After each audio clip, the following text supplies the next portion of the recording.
Hey guys, John Indoor Hydroponics, posting another outdoor video on my inside channel. Irony is a bitch. Guys, I just showed a couple of pictures of last year's grow, 3 tomato plants, beefsteaks, just one of the pickings off the 3 beefsteaks. And I've had success like that year over year over year, well over, like I say, 100 pounds of tomatoes across 3 plants, well over the USDA average of 15 pounds per plant. So here I am creating a little bit of room in one of my gardens that I got radishes in, gonna let them finish out. But I am gonna create some room to plant these guys, some heirloom tomatoes.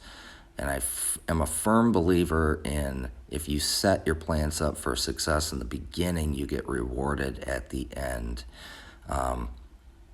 And by that I mean a lot of people, I just cringe when they dig a hole somewhere and just put a plant in it and call it good, and they wonder why it didn't produce, because what's in the soil is everything next to the sun. So here's a little lay of the land and what I'm going to be doing this year. One of the things also is that you don't need a full-size garden, man, to grow huge plants and get large harvests. You just need like about a 1x1 hole. Like I got dug up here, it's just pure blow sand, beach sand. Not a good environment to put a tomato in. So we got to add some amendments, and that is key. It is huge. What do I got in this hole? I'm mixing some of the native sand in with 1 part composted chicken manure and 1 part cow manure, along with some organic tomato tone fertilizer. It's got bone meal, feather meal. It's got some kelp and things like that. And it also has some calcium and magnesium in there too for blossom end rot. So just layering that in, getting it good and deep. And then I'm going to work my way up to the surface with those amendments in equal parts. So there's 1,000 YouTube videos on how to plant a tomato. It's a good reminder for me and maybe for you, in that you have to plant them deep. It is huge. It's really important to plant these plants really deep. Pull those leaves off up to the top leaves and get them a good, 6 inches to a foot down, because all that fuzzy fiber along the stem are all potential roots.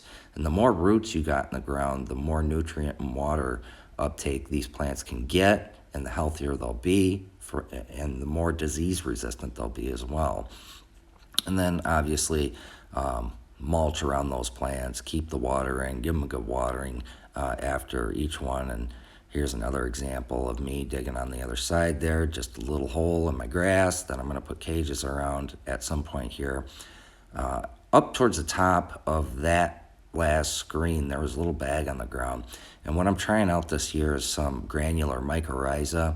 It's important to put that near the root ball of these plants, and it adds a little bit of biology to the soil, and most importantly to the roots. They attach themselves, these mycorrhizae, to the roots, and then they have some sort of a symbiotic effect in which they will spur the plant to take up more nutrients and more and water. So it's supposed to be really healthy for the plants. So I'm going to use it, try it out. I've never tested it before.